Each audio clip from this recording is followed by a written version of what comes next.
There we go. Ha. The moment that you realize that having replaced your audio interface, it's not set up properly, so of course nobody can hear you. That makes a lot of sense. Hello everybody, it is Thursday evening, well, Thursday afternoon or Thursday night, or possibly even Friday for some of you.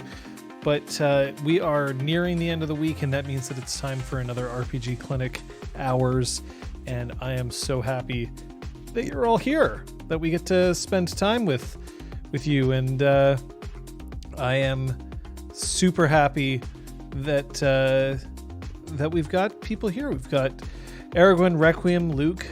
I know that's just a taste. Oh, I should turn on the bot. I can do that right now.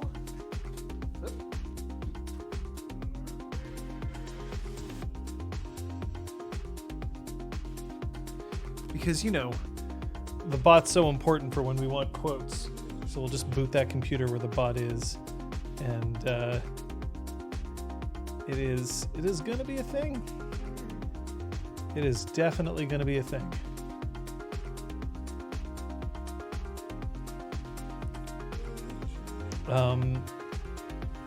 Let's come on in. We'll just wait for that computer to load and I'll launch. Oh, there it is. Okay, launching the bot. Be right back. This is me being organized on a day where I'm trying to be organized. There we go. All right. Haha. There. So oral surgery is something that I have some experience with. I am very sympathetic, Requiem. It isn't fun. I know it's not fun. And I am, at least you do get some time off. So just make sure that you take the time that you need to get better, to get yourself all sorted out. And it was good. It was good. I'm just gonna close this. And turns out that work ended just a little too late today. But anyway, how's it going? You have an emergency. You need 2 cc's of chill and a high dose of treatment of damn you Shadowrun. Why are you so hard? Shadowrun is a game that has a wonderful world and a system built around it that's really designed for people who want to crunch down. And unfortunately, doesn't always work the way that I would have liked. If I'm going to be honest with you, I'm not a huge fan of the crunch in Shadowrun personally, and I think that they keep trying to fix it, especially when it comes to dealing with runners versus people who aren't running. But I don't think they've cracked it yet. So Shadowrun, oh man. Shadowrun is a Ferrari with square wheels. You are not wrong in a lot of ways there. It's good that you've kind of put it that way. So I am looking forward to seeing that there. But at any rate,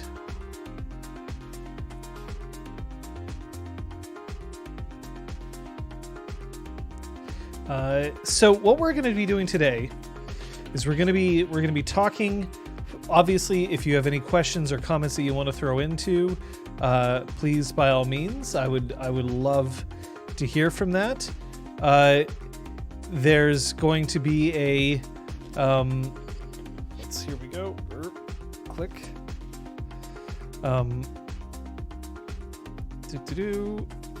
And that is the last thing that I have to be worried about. Okay, great. I can close that now. All right. So what we're going to be doing is we're going to be discussing world building and the Monomyth. So what's the difference between the two of these? The world building basically is the idea of creating a world and setting that world and passing it on to your players. The way that Real Brick Wall put it in our Discord was, if I bring it up here, that's mine. Here we are. Topic: exposition and world building in games. How to establish a setting and environment without having your players feel like they're sitting there while you read a passage of a textbook or recite a play at them. I don't talk about A Whole New World that way, Requiem. I'm not getting Disney to sue me. And then the monomyth. So the monomyth, you might have heard, is the hero's journey. The concept that stories follow the same pattern all the time. And to a certain degree, there's some truth there. There is some truth. But we're going to have a look at seeing how role-playing games specifically adhere to and deviate from the hero's journey. But we're going to get into that a little bit later. I'm sure that a lot of you have had this experience where you sit down, you're excited to play in a role-playing game, and you know you've got a storyteller who's incredibly evocative. They know, they've done their research, they've planned out the setting, and they're ready to go. They're ready to slap all of this on you. They're ready to give you an immersive world in which you can dive in and that your characters can experience new stories, trials, tribulations, loves, defeats, hopes, hates. And then you sit there for like 2 hours, but you haven't had the chance to play yet because you're still learning about the setting. This has happened to me before, and the problem that I run into with these sorts of games is that as a player, I like to be active. I like to be doing things. I like to be the one driving forward to find out what's going to happen next. But I want to be at the center of that action. I want to be, if not spotlighted, I definitely want to be a player in the situation that's going on. And when you've done an excessive amount of world building, you really want to be able to show that off. You want people to be able to see what a wonderful world you've created. But monologuing isn't the way to do it. When you're creating a world, and even if you are using an established setting, you are still creating a world because you're creating your own version of that world. Your best bet, in fact, in my experience, is to give them a very short summary of what's going on beforehand, before a game, either through a conversation, a one-on-one conversation, or possibly write something down and send it on to them. And then when you arrive, have the world unfold naturally. The idea is that you don't actually have to define everything right away. Some players are going to sit there and they will start asking you questions that maybe you've already written all the answers down for. Maybe you've already planned for all of these things. And if your players are showing interest, you can absolutely fill them in. I'll give you an example. You are playing a game of, let's just say, Dungeons & Dragons. You're playing in a game of Dungeons & Dragons, and the party is based in a castle. They've all just, this castle is their home base. You could spend the first hour describing every bit of this castle. But the reality is that your players aren't going to be able to retain all of that information, and they're going to get bored really quickly. But if you start off being like, you're in the throne room, it's a marvelous location where there's many tapestries from all over the land that are hanging on the walls, and there's a single skylight that's beaming down iridescent golden light onto the throne where a very weary queen sits leaning forward, and she's ready to tell you what your first quest is going to be. Now, you've given a little bit of description, and a little bit of description goes a very long way. Players will fill in the blanks for themselves. But what if they want more information? They'll ask you, hey, are there other people in the throne room right now? Sure, there's the general courtiers and hangers-on. They're lining the sides. They're paying attention, but some of them are really more interested in the buffet that's been set out. Okay, great. This is all information that you had beforehand. Maybe, like, how big are the doors? Where are the other doors lead to from this throne room? How high up is the throne room?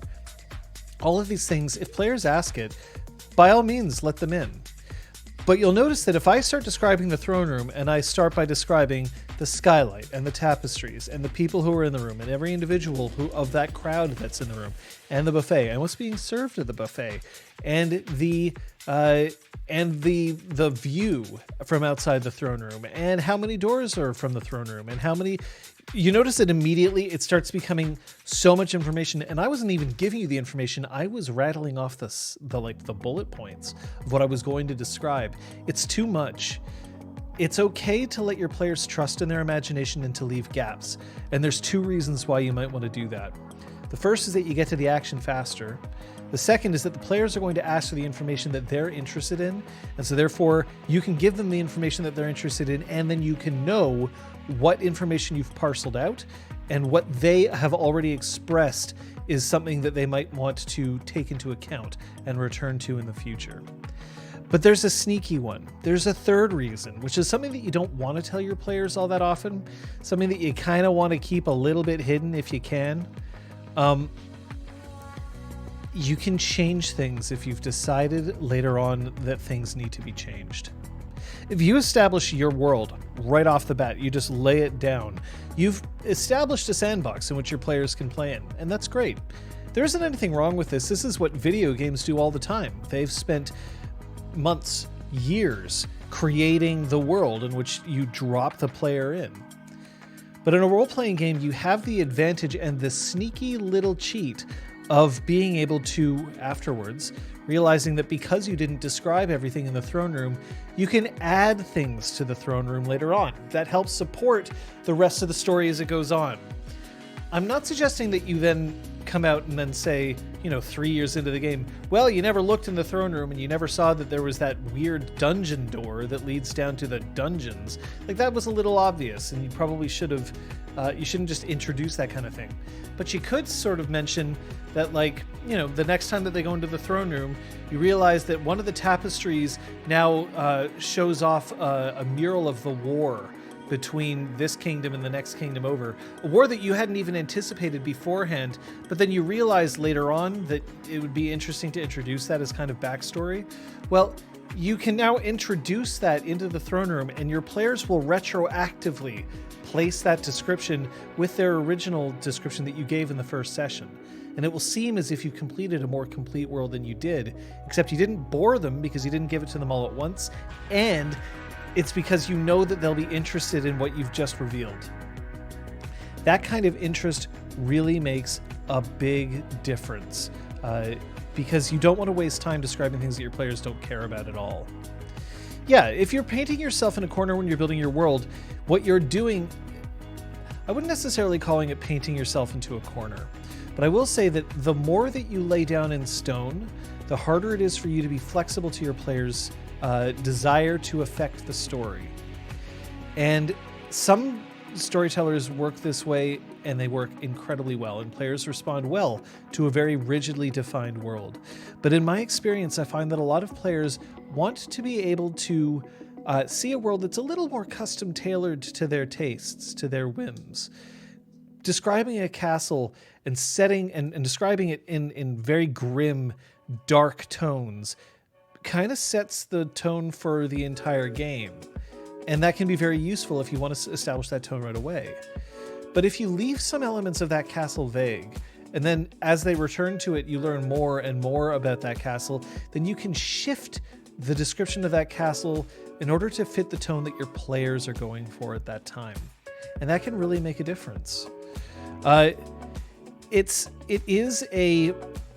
is also a given sometimes that players are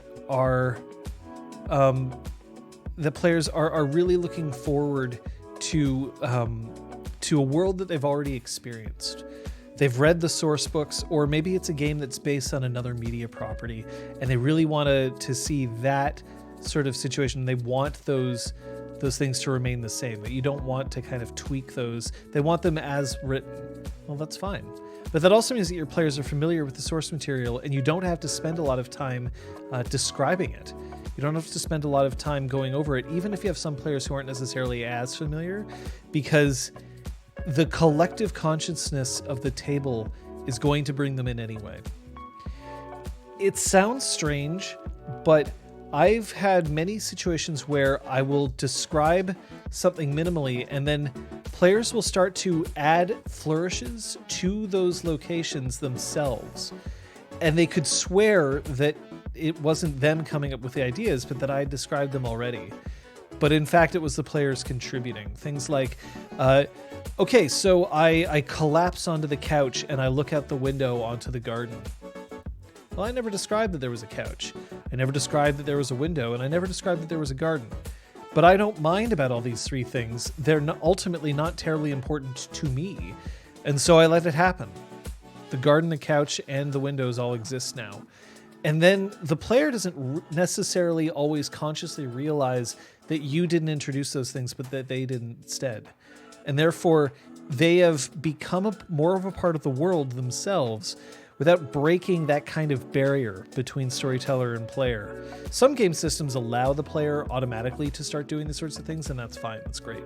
No problems there. But it is a little bit of a question. So the problem ends up being that that you run into players who are so checked out if you've just described things for too long that it ends up being a problem. Anyway, let's have a look at the comments here. So Joker says that it depends on the game. Games that are meant more like sandbox, like D&D, Witcher, Cyberpunk, Shadowrun, Deadlands, are kings for that, but things that are meant to be more linear, like Call of Cthulhu, is a bit harder. So that kind of gets into if there's already a lot of evocative stuff that are placed into the books, then you don't have to spend time describing it. It's in the books for players to read if they're that interested.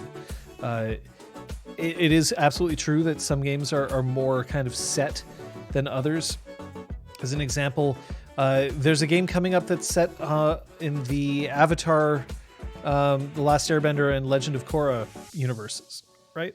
And if somebody needs to know about the locations in those television shows, it's all there. It's in the show. There are wikis that people can read. You don't have to spend the time building that world. Create the world and have them live in it. Experience the world in media res, and you'll be able to find that players will catch up, and they will let you know if they need additional information. But there isn't just that to worry about. There's also the characters that you've created and the backstory.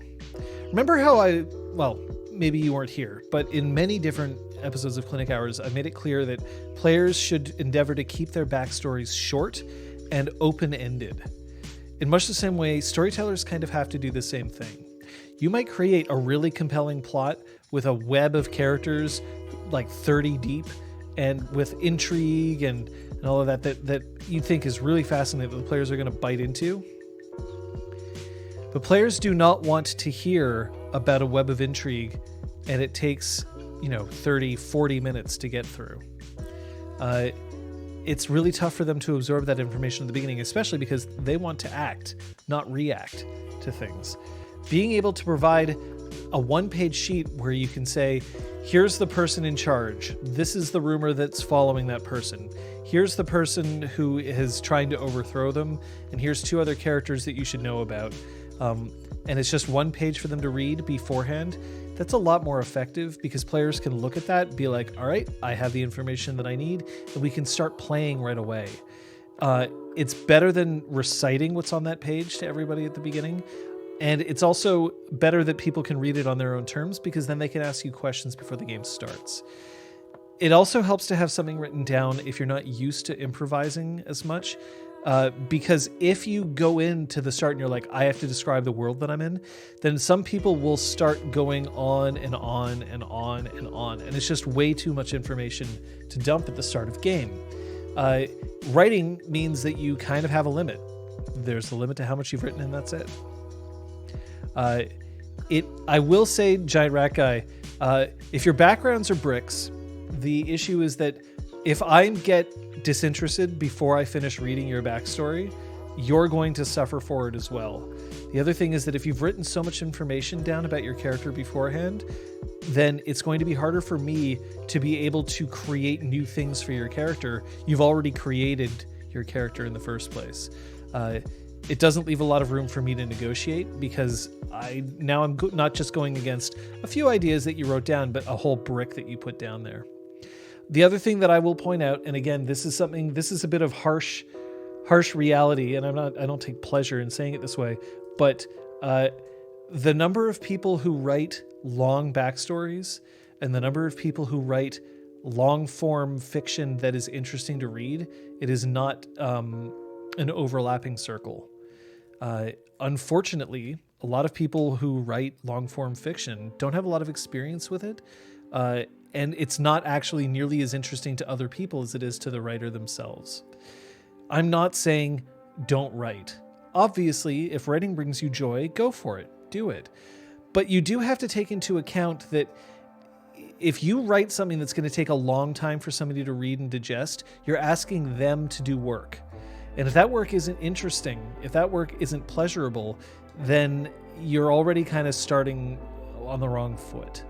I don't mind reading 300 words about a character. Reading 1,000 words about a character, that's more of an investment of time for me. Reading 5,000 words about a character, and I don't want to do it unless it's really well written.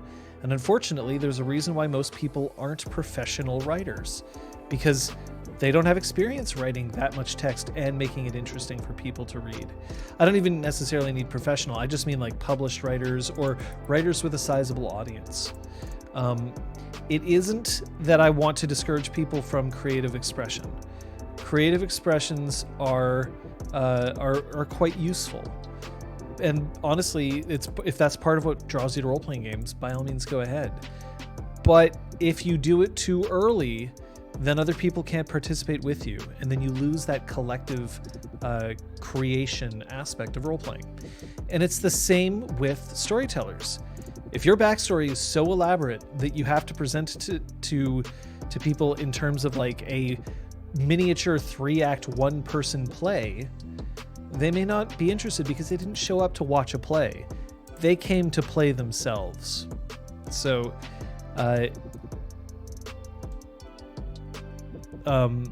and Requiem actually makes a very good point there. I'll go over the rest of the chat in a second, but this was the next point that I was going to make. I think one thing you might have said about backstories might also apply to world building as well. Just like you don't want your backstory to be more interesting than your character, don't build your world to be more interesting than the story your group is going to tell. So this falls into the same kind of error that you might find when you create a GM PC, right? Or an NPC who you think is so cool that you just have to have them play a whole lot, and you realize that you're stealing the spotlight away from the players. If the story that you've created is so elaborate that you just need everybody to sit there and listen to it, and it's going to take hours to get through, you are essentially saying, my parts of the story are more interesting than you actively creating the story yourself. You're not laying a foundation, you're telling a story. And telling a story is not really what a storyteller, despite the name, is supposed to do. They're supposed to make sure that everybody tells the story. So be careful if you've created like a super web of intrigue and lies, or if you've created an epic history with pages and pages and pages of previous battles and world moves and leaders and a cast of characters of dozens. You're not leaving a lot of room for the player characters to come in and make their mark. Especially because you might lose those player characters before they ever have the chance, because they're just going to get bored before they even have the opportunity to start affecting the world themselves. So, Joker also has a great thing to put in. Lengthy backstories allow players to pull the Old Man Henderson. And the Old Man Henderson is a reference to a character in Call of Cthulhu. The player was angry at the GM since he was a bad GM, so he made a 300-page backstory, basically to justify every twisted aspect of his character. And he knew that the GM wouldn't read it, but he could pinpoint to strange things on his backstory to justify his knowledge of firearms, anachronisms, anarchism, ice skating, all of that stuff. This is something that I have witnessed. The idea that if I bury enough stuff into my backstory, it is justification for things later on. As a storyteller, there are a few things that I will consult to see whether something fits into the universe. One of them is going to be your character sheet. Your character sheet kind of defines what your character can and can't do. But some people like to put stuff into their backstory as well. Things like, okay, well, maybe I only have an intelligence of 1 and I have no etiquette. But I can say I grew up in a kingdom I was a prince. I grew up under a king and queen. So obviously I know how to operate in high society, despite the fact that I have a charisma of 1 and an etiquette of 1. Sorry, I said intelligence earlier. I should have said charisma. And an etiquette of 0. Well, here's the thing. If that's in your backstory, it should also be on your sheet. And if you can't fit it on your sheet, it probably shouldn't be in your backstory. Or you need to change your backstory to emphasize the fact that your character may or may not know what you want them to. If I notice in somebody's backstory that they've said, oh, I should be excellent at, wood carving, but then I look and they don't have any dots in crafts, I'll bring it up. I'll be like, yo, so how could you be an expert woodcarver and have no crafts? And sometimes it's a genuine mistake. Oh, I forgot. I totally was going to take dots and crafts, and they fix it. And sometimes there's like well, yeah, but I don't want to be good at crafts, but I do want to be good at woodcarving. Can I be good at woodcarving? And sometimes this is harmless and you can let it go. But I find that a lot of the time when somebody's like, I want to be an expert in something, but I don't want to put any dots in it, they're going to try to use every opportunity that they can to use that expert ability to their advantage, even though it's not on their sheet. So I get wary when I see huge backstories, because then I wonder what the player is trying to get away with. Because sometimes that does happen. It absolutely happens in LARP play or large scale play, like online gaming, online forum gaming or online chat gaming, where players have less of an incentive to work together with the group and it's more out for themselves. So it is a thing. But all of this applies to your world building. If you have like 400 pages of backstory that you expect your players to read, and then when later on in the game you say, well, then this player shows up and they're like, who? And you get insulted because their players didn't read your 400-page backstory, so they should have known about this character, 1 out of 200 characters that you've created on these pages. Well, that's on you, and that's not really on your players. They didn't ask to have to read a novel. Probably, again, not a novel that is like suitable for publishing or for mass consumption. It's rough. Remember that also when you write a backstory, you're probably not workshopping it with a lot of people. You didn't hire an editor to go over it, to fix your spelling mistakes, your grammar, to make sure that it's typeset properly, to make sure that it's appealing to read, to make sure that it flows well, to make sure that it has enough interesting stuff in it. You probably didn't do all that. This is what people do when they want to write something that other people are going to read of their own volition. So just be careful, be cautious about this. Requiem says, I had someone try to say they were good at some mundane craft with no skill and then tried to sell their work for extra coin, and they were not happy when I said, no one is going to buy that. Sometimes I don't care about adherence to the rules that much. Right? Like, especially if somebody says, well, I'm used to folding, paper cranes and I sell them for a penny each outside. And I'm like, I don't even track pennies. Go ahead and sell them. I don't care. It doesn't really affect the game that much. Then fine, whatever. I'm not going to worry about it too much. When people start trying to take advantage of these things and it does affect what happens later on, that's when I run into problems. The other thing is that sometimes I want to avoid this sort of thing because I don't want players to sort of feel like they can just be special outside the rules of the game because they asked. It's a fine line, and it sometimes depends on your group. People who ask for exceptions, my general instinct is to say, if somebody asks for an exception or if somebody asks for something that's not covered in the rules, my first question isn't, why should I let you? My first question is, why should I not let you? Is there a reason why this isn't going to work out? Is there a way that this is going to make the game less fun for other people at the table?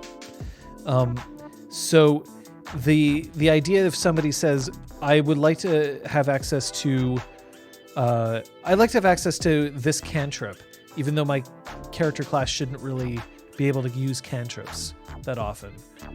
They shouldn't have access to cantrips at all, right? Like they're a no magic class, but I want to be able to cast a cantrip or two because it's part of my backstory. Well, I have to start thinking then, is this going to be that much of an issue? Sure, a player might use this every once in a while to gain a slight advantage, using a cantrip to like distract an enemy or whatever. But like, is that any different from them just describing a different bluff check? Maybe not. But it is going to disadvantage somebody if somebody says, well, I want to have access to cantrips, and you have a legitimate magic user at the table, and that magic user's backstory is like, the world is quite dismissive of magic users. It takes a lot of effort to learn and to study, and people have to do it in secret because it's looked down upon. And this other person just happens to have access to magic even though they don't study it. Then that might kind of wreck their fantasy of what magic does in the world. So the trick is to find out whether something is going to have a negative impact on everybody else. Which is the same thing that if you sneak something in your backstory and it's going to have a negative impact on somebody else at the table, I'll bring it up. But if you're going to put something in a backstory and it's just going to make everyone else have a good time, even if it's not necessarily within the rules exactly, why should I care? It's not that big a deal. So Joker, you bring up, I personally as backstory hate when they pull Mary Sue or Gary Stu characters. And if I pull up the definition of a Mary Sue character, a Mary Sue is a type of fictional character, usually a young woman. Gary Stu is considered the male version, who is portrayed as unrealistically free of weaknesses. It originates in fan fiction. It's often an author's idealized self-insertion. And this is the idea of somebody free of weaknesses, somebody who's just perfect in all ways and can always adapt to anything, isn't an interesting role-playing character. I would agree. The idea, the concept behind stories is that there is always a conflict. And conflict is not fun to resolve when somebody has no weaknesses at that point, right? Even Batman has weaknesses. Like, sometimes Batman doesn't know what's happening and he has to find out. That's a weakness. Sometimes Batman goes up against somebody who has magic powers and he doesn't, and that can be considered a weakness. The character who is least deserving of idolization, in my opinion, is Batman, which is why I constantly bring him up, because he has the most powerful superpower of all. But Batman isn't without weakness. Definitely. Mary Sue's only weakness is that she's too kind of caring and clumsy. So this is the Twilight aspect, right? Twilight's main character is Bella, and Bella is described as somebody who's clumsy and who doesn't quite fit in with her peers, and at the same time manages to pull hot vampires and hot werewolves. The clumsy and doesn't fit in well with peers is so that she's relatable to her readers, because they can be like, oh, sometimes I'm clumsy and sometimes I have difficulty with my peers, because that's something that pretty much everybody experiences at one point or another. But then everything else about her is perfect, right? Everybody wants to possess her. Everybody wants to be with her. Everyone wants to be her boyfriend. Everybody wants to have children with her. Like, she is perfect in every way, shape, or form, which is part of the reason why the Twilight novels sometimes get a little bit of razz. I'll be blunt and I'll say that also, in terms of Twilight, Twilight is fine. It's just fine. If you don't like it, that's totally cool. It's probably not for you. I didn't get through the first book because I read a bunch of it because I realized that I didn't want to make fun of it without actually knowing what it was about. And I realized that it's just not worth making fun of. It's fiction. It's fiction that's designed for a demographic that isn't me, and it's not that big a deal. Yeah, there are things that you can make fun of for it, but you can make fun of anything. So just get off Twilight's dick. Plot armor is one hell of a superpower. Requiem, Batman's power is that he can't lose. It is quite literally like put into DC ruling. Like, if you consult with a DC editor, Batman can't lose. He will eventually win. That's his deal. Because he's the guy with no superpowers, he wins to make people feel better. Except he totally has superpowers, right? Like, nobody can... exist as Batman for as long as he has and not be like just completely done in by his injuries. Nobody for some reason decides to just shoot Batman in the face. Whenever he needs something, he can invent it and he can have it ready for right away. He can buy his way out of all the problems that he wants. He can sleep like 2 hours a night. Somehow nobody manages to piece together that he's Bruce Wayne and Batman unless it's important to the story, and even then he wins over that anyway. He has all the superpowers. Batman isn't a bad character. There are definitely Batman stories out there that are interesting and compelling to read, but my issue when people say I like Batman because he has no powers, and I'm like, no, he totally has powers. You're told to believe that he doesn't, but I don't find him a very realistic character, so he doesn't earn that respect from me. My character is Drizzt von Strahd, son of Drizzt, adopted by Strahd and trained by Mordenkainen. That's awesome. I would totally let that happen because I would tell everybody else he thinks that he's all those things. He's not. But at any rate, build your world. Build your world and make sure that it's interesting for you, because obviously if you're not having fun, then we've got a problem on our hands. But as much as that's true, resist the urge to dump it on your players. Give them summaries of the stuff that they absolutely need to know before game, preferably just written down, and then during game, resist the urge to dump it all on players. Make sure that they understand that they're the ones who are the important ones. They're the ones who are the driving force behind the story. You can present situations for them and have them react to it, and that's great. But if they're not reacting, it's boring as hell. I will also say that if you are a storyteller and you have spent 5 minutes talking without your players having said a word, you're in dangerous territory. If you have spent 30 minutes talking with your players not having said a word, you've lost them. I guarantee. And I've played in games with great storytellers, fantastic storytellers, who I really enjoyed playing with, and then they start monologuing, and then I get lost. And it's because everybody makes mistakes, right? I make mistakes all the goddamn time, and you can watch me make mistakes on Sundays here on this channel, live, 6 p.m. Eastern. And just watch me make mistakes over and over again, because of course it's a lot easier in hindsight to recognize the things that you've done or from an outside perspective. But I will also say this is a disclaimer that I should put at the beginning of all clinic hours. If I talk about a thing and you realize that you have done this thing, I'm not telling you that you're a bad person or that you're a bad storyteller or a bad player. I'm saying, in my opinion, when these things happen, it isn't great, and maybe it's something to evaluate. Half the things that I describe on this channel are things that I have done or continue to do. And the other half are things that I've experienced from other people who I am still totally friends with and who I have lots of respect for and who are great players or storytellers. So if your first reaction when I say something is to get defensive and say, well, wait, I do this thing, it's fine. Maybe it is, because I'm also not you, and I'm not at your game, and I don't know your table. So don't worry. There are exceptions to every rule, and I'm not aware of all of them, and I'm certainly not aware of yours. But on the other hand, just to keep in mind, if I say something and you're like, but I recognize that I do this, and your first reaction is defense, it might be that your second reaction should be reflection.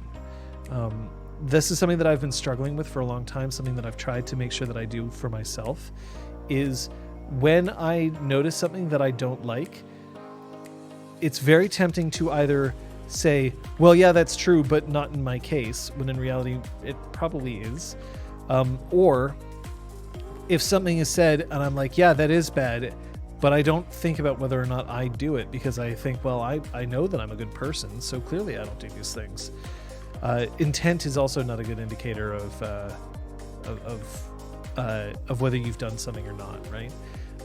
You might intend to be nice to all of your players and to give them a great game, but you can fail at that, and that's okay. But reflection is the thing that you need to do. It's kind of like learning to give and receive criticism. Learning to give criticism is hard because for me personally, I like making people feel good. I like going to somebody and saying, hey, you know what? You did a great job here. Or, hey, I have a way to make you feel better, or to make you laugh, or to make you smile, or to make you feel better about yourself.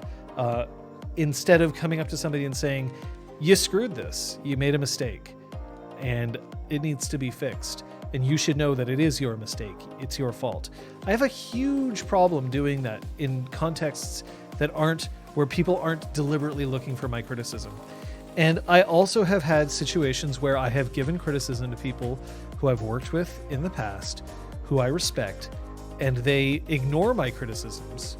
And then they come away feeling like I was rude or mean to them personally. It's not the case. You don't have to worry about that. If I give you criticisms, it's because I assume that what you want is to get better. And that's always something that's a good thing, right? That's always something. If you come to me for a critique, what you're doing is you're saying I'm deliberately making myself vulnerable in the hopes of creating something better, and that I respect. But I'm also going to respect you by not sugarcoating it. Sometimes I'll ask, like, what kind of critique are you looking for? Are you looking for just like, basic editing 101, like grammar, punctuation, spelling? Because, I mean, it's not very interesting, but I can do that. Are you looking for like overall, does this idea even hold water? Are you saying, well, we're already doing this, but I'd like to know how I can like tighten this up or make it better?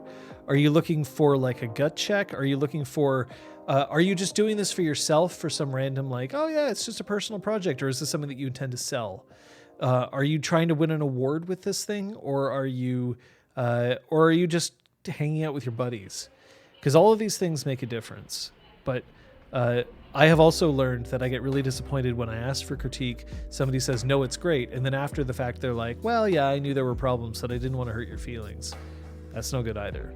So if I am giving advice here and your feelings are hurt, know that I am not intending to hurt your feelings. I am definitely not saying that you're not cut out for role-playing, but it might be something to examine. It might be something to look into.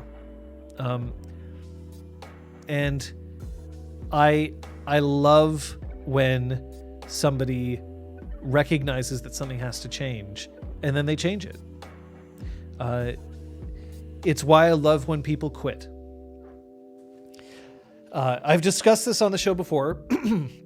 Worth bringing up again. We're going to go into the monomyth in a moment. But I love when somebody quits, because if somebody has quit, it means that they've made the decision that their current situation isn't what they want and they would like something else, something better. The world building of scruffiness. This is literally because I'm trying to heal the skin under my neck. Because as you can see in a few places, it's been irritated because I shaved with a razor that was probably not sharp enough. And so I need to do that. I was hoping to shave today, to be honest, because I've been letting it grow out too long. But then work ended up going too late, so I couldn't shave. But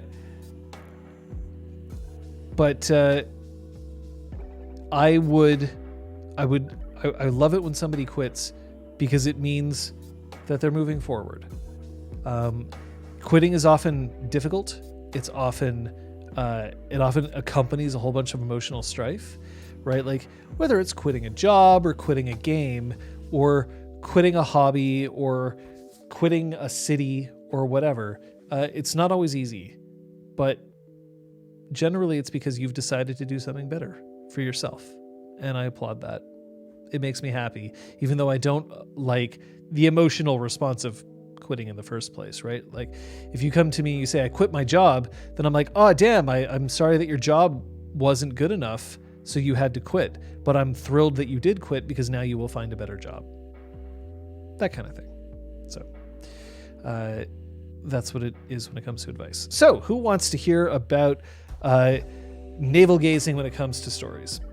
if you haven't heard of the Monomyth, otherwise known as the hero's journey, this is something that if you study creative writing at all, it's going to get thrown at you.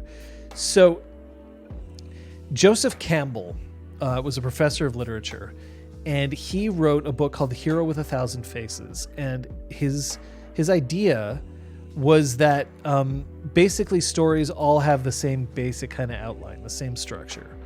And he called that the Monomyth. Some people call it the hero's journey. I forget whether he called it the hero's journey himself or whatever, but he summarizes it like this, and here I'm quoting.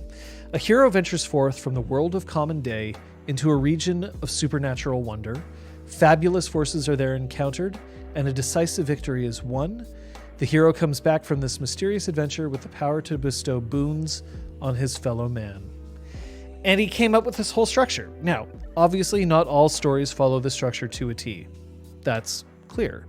But they often follow this structure quite a bit. And some people try to use this in their role-playing games, which sometimes works and sometimes doesn't. So we're going to go over what the hero's journey is, how we can apply it to our games, and why we have to deviate from it sometimes. So the first I'm going to go through is the 3 basic steps of the hero's journey. Mysterious horses. I mean, hell yeah. Hey, Real Brick Wall. It's good to see Diclaves in the chat. So we can break it down to 3 basic stages, but it's actually 17 steps. But we'll go into the 3 basics for now. The first is departure. And here again, I'm reading. This is from the Masterclass article about the hero's journey.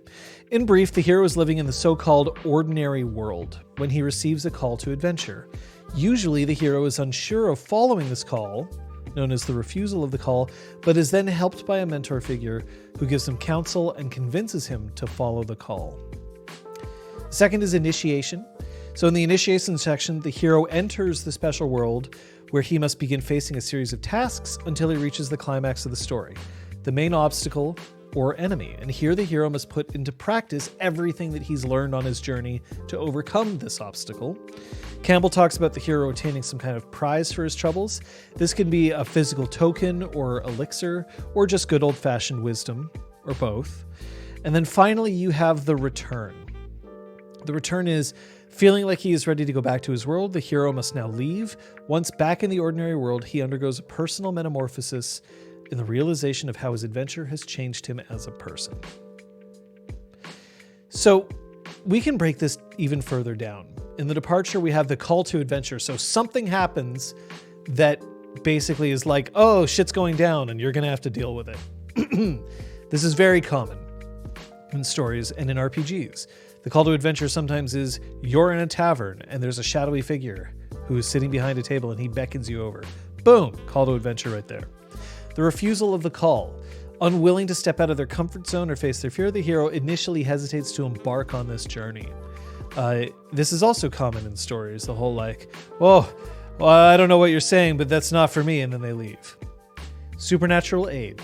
A mentor figure gives the hero the tools and inspiration they need to accept the call of adventure. Call to adventure is the same as the inciting incident. Yes, exactly. If we're going with Freytag's pyramid, the whole like status quo, inciting incident, rising action, climax, denouement, and then ending. This would be the call to adventure is essentially the inciting incident. So after supernatural aid, after the mentor figure shows up, you have crossing the threshold. They've decided to go on the quest. And then belly of the whale, which is when they cross the point of no return. They encounter their first major obstacle. They can't ever go back to the way things were. After that, we have initiation. So the road of trials, which are a series of tests or ordeals. The meeting with the goddess, where the hero meets an ally who picks up and helps him continue his journey. Woman as temptress. The hero is tempted to abandon or stray from his quest, and traditionally this temptation is a love interest, but it can manifest itself in other forms as well, like fame or wealth. I should point out that that this was all written a long time ago, and it is very male-centric in terms of heroism. So I'm reading it as written here, but we won't keep that later on. Hey, the Coolian. Thank you for that Prime subscription. Incidentally, folks, I believe that he's planning on streaming when we are finished here in an hour and 10. playing some Dark Souls 3, I believe, so you can go check that out afterwards. Afterwards, we have things like Atonement with the Father, where the hero confronts the reason for his journey. Apotheosis, where he finally, like, everything clicks and he's like, now I understand. The Ultimate Boon, where he basically completes his quest. And then when he's returning, it's the refusal of the return, like, I can't ever go back home. The Magic Flight, where they have to escape with what they've got. Rescue from Without, where somebody from outside helps him and remembers that, like, he isn't the only force in the world. The Crossing of the Return Threshold, he returns back to his ordinary world. Now he's the master of two worlds, and then the Freedom to Live, where he lives at peace. So, look, that's a whole lot of ways of being like, this is a way to break down a story. And this actually figures into a lot of stories that we've seen. Examples, some of the best examples are things like Star Wars. So Star Wars starts out with Luke. He lives on a farm in Tatooine. He likes to stare at the sunset. He wants to teleport off this rock. Like, he is searching to be a hero, but he isn't one yet. But then he gets a call to adventure. He gets a distress call from Princess Leia. And so he needs... somebody has to get to Alderaan. And he's like, Alderaan? I'm not going to Alderaan. I can't go to Alderaan. Refusal of the call. The mentor convinces him that he has to go by showing him his father's lightsaber and talking about the Force. Plus, we also have an example of crossing the threshold when he goes back and, like, his farm's blown the fuck up, in which case he can't go back to that. Then the crossing the threshold is also when he leaves Mos Eisley to go to Alderaan. The ordeal, he has to rescue Leia from the Death Star, then he has to destroy the Death Star, and then he returns. Except instead of returning home, his return is he joins the Rebels and he decides to become a Jedi. It's a very formulaic application of the hero's journey for Star Wars. Same thing happens in The Matrix. Same thing happens in Lord of the Rings. Same thing happens in Harry Potter. Same thing happens in a lot of other stories that we have. So why don't RPGs follow this? Why don't they fit this kind of pattern? Well, it's because players aren't interested necessarily in creating a story designed for consumption by the masses. They're interested in a story where they look cool and awesome. This isn't all players. I will say this for a fact. This is definitely not all players. If you look at the players that play with me on Sundays, they're often not dedicated to winning. They're dedicated to hopefully telling a story that they find interesting. So they have some instincts to follow the hero's journey, even if they don't consciously think of it this way. And I don't necessarily consciously think of it this way either, but players don't do things like refusal of the call very often. You create a character and you want the character to get into adventures because that's where the fun is. So let's get to the fun. So you show up and you're like, hey, there's that guy behind the table and he's got a quest for me. And you're like, great, I take the quest. Boom, done. I'm absolutely fucking doing this quest. So we skip the refusal of the call. This is natural. This isn't something that you can force on players. You can't tell a player, no, you're supposed to say no, you don't want to do it. You can't really do that. There are ways to sneak it in. You can sort of be like, you have to go on this adventure, and then you can have somebody be like, no, don't go. We're just about to have our fourth child, and I love you. You promised that we would get married, right? Like, you could pull off that kind of stuff to sort of give somebody a reason to initially refuse. But in general, players don't like refusing. Players also don't necessarily like to be tempted that much. There is a little bit of, in somebody's head, this concept of, well, I'm awesome, and I want my character to be awesome, and I don't really want my character to have flaws. And when somebody says they don't want their characters to have flaws, they'll often actually say, oh no, my character has plenty of flaws. They have character flaws. But their character flaws always somehow still manage to drive them along the story. They'll be like, well, my character has a temper. And so sometimes he'll make decisions rashly. Well, okay, but for some reason, this temper always keeps them going on the side of right and justice. And they always somehow manage to keep them going along in terms of the adventure itself. And the setbacks that they may suffer because they're a little hot-headed are just like, well, we were going to kill them anyway, so now we just have to kill them a little sooner. You'll have the person who says, well, yeah, I have I have weaknesses. I have charisma 1, and I have intelligence 1, and I'm dumb as rocks, and nobody likes me.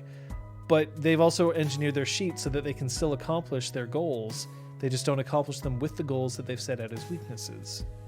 See, when it comes to weaknesses, there's often a temptation to say, yes, my character is weak, but not in the ways that matter.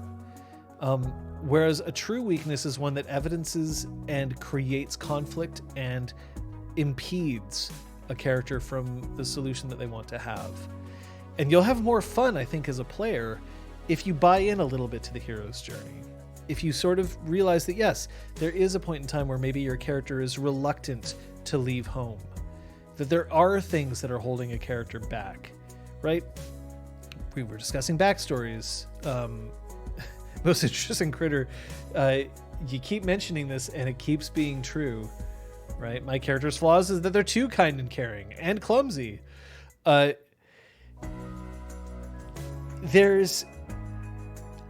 is some joy to be found in creating a character who does get in their own way. There's joy to be found in creating a backstory where instead of being like, the inciting incident has already occurred, my entire family is dead, my village has been burned down, I've been cast out, I've been training as a ninja to get revenge all these years. Well, you're inciting, like, basically you've already completed the first third of the hero's journey already. And I think that in a way it would be more interesting if you could actually let everyone else in on that part of your journey, which means you're starting too early. You're starting too early because you wrote this down in your backstory, which means that other people don't get to participate, whether it's the storyteller or the other players. Create a character and have that character be like, yeah, I have a normal life. You could even tell your storyteller, look, I want awful shit to happen to my character. If that's really the kind of thing that you want to play. If you want to play like orphan porn, I mean, I'm not thrilled with it, but go for it. Like, if that's really what you want to play. But like, try to have it happen in game. Try to make that the thing that happens with everybody else around. Because then you've experienced the call to adventure and the refusal of the call and the supernatural aid that comes for you. And if you've experienced that, your character is immediately going to feel more fulfilling, more thrilling. You didn't cut corners on your way there. You didn't have that moment of like, oh, well, you know, everything's going to be fine. I already know what's going on here. I'm not saying that you can't have a game without those things. And I'm not saying that if your game, you've skipped the departure, then it's automatically going to be bad. Obviously not. People have played plenty of games where things happen like in media res and you never get to that point in the departure. But the issue is that if you don't start with that first part of the hero's journey, then it can be difficult for your character to feel fully realized and to have a compelling story throughout. Maybe you're not interested in a character's focused story. Maybe you just kind of want to be like, no, I just want to kill the bad guys. Great, that's fine. Nothing wrong with that. Or maybe you're just like, I just want to experience the world's intrigue and my character's development isn't something that I care about so much. I'd rather just be there for the events. Also fine. But you're going to find that you'll get a richer experience if you let your character grow and take on from that. So Real Brick Wall does throw a wrench into what I've just said, a very acceptable wrench to throw. So let's hear it.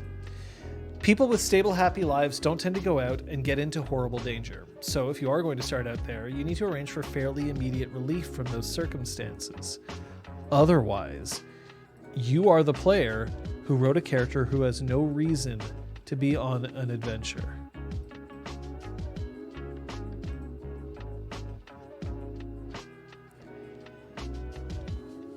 Now, I don't know why it's showing negative.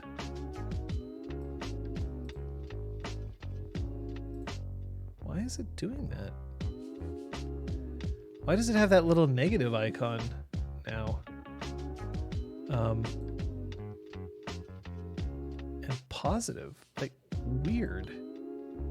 This seems to be like something that got built into featured.chat. I don't like it. We're gonna see if we can disable that. Show sentiment analysis of messages and tweets. Nope, no, none of that. Thank you, but no. We are absolutely not doing that. Now it should just show, I am a lovely person. Yeah, okay, great. We already know that, Real Brick Wall. So I'm definitely not saying that you can't inject drama into your backstory, right? Like, Luke clearly wasn't happy at the beginning of Star Wars. He shows up and he's like, I don't want to be a farmer. I want to be a pilot. I want to go, go to flight school. I want to get off this rock. He stares off into the distance and looks at the twin suns of Tatooine and wishes that he were somewhere else among the stars. Totally, do that. Like, that's great. The trick is that if you've skipped all of it, do you want to have your character start off as Luke Skywalker, working on his farm at Tatooine and wishing that he could be somewhere else? Or do you want to start your character, Luke Skywalker, as he leaves Tatooine, and saying like, yeah, I don't know my parents and my aunt and uncle are dead because stormtroopers killed them all. And I've been training to learn how to take down the evil empire. Like, okay, that's fine. But like, you see how you've skipped a lot, and a lot of that stuff is really interesting. That's the kind of stuff that I want to get everybody at the table involved with. But if they don't, because also I guarantee you most players aren't reading each other's backstories, or if they are, they're not actually paying attention. So that leaves out a whole lot. And that's not necessarily something that I would want, because I'd want everybody at the table to rejoice in your character's story. This is part of the reason why you'll sometimes have players who check out when other players are spotlighted, because they don't care about those characters. Well, I want people to care about those characters. Real Brick Wall points out, Luke is a great example because he has a reason to be on an adventure. He has a stable life, but not one that makes him happy. And then, of course, we literally start him off with something weird happening to him in the first 5 minutes of him appearing. So, if you want to start off in a place of peace, that's exactly what you want to do. Because Requiem, this was in response to Requiem saying, I agree and disagree with that. There are plenty of people that have stable lives but still put themselves in horrible danger, but they're very much the exception. So the difference is, if your character has a reason to be an adventurer, or a reason to go with the party, or a reason to participate in the story, that's what we need.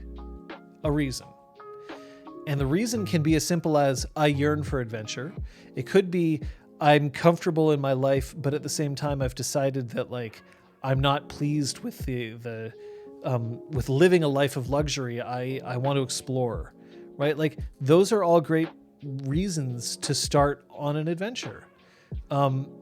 Those are things that I can work with. You can even have a character who's like, I've lived in a village which is constantly being attacked by the neighboring village over and over again. And every time they do, we lose a bit of land. We lose a little bit of autonomy. We lose a little bit of our riches and wealth. And my character's fed up and wants to do something about it.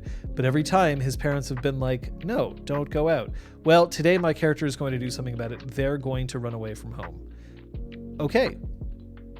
That's something that we can work with. But instead of it being, my character ran away from home 5 years ago and has since been training to be a warrior and has achieved many things in their quest so that they can go back and fight the war to save his village. Well, now you've actually gone through all of the first and most of the second part of the hero's journey. You've done the call and you've done the trials. And now you're just up for the final solution, the final showdown, like right away. And that's not necessarily where we want to be. So this is the situation that we find ourselves in. So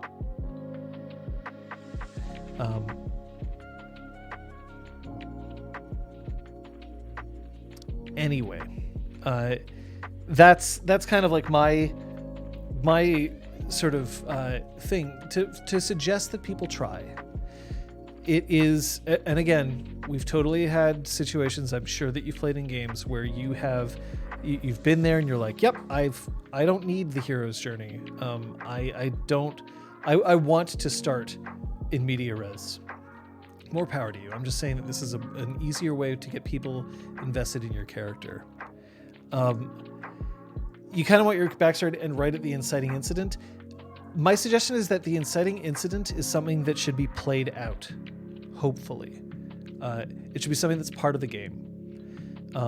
Whether it's done in front of and preferably something where the entire table can see the inciting incident, so that they can kind of get to know your character a little bit better. Is what I would like to see.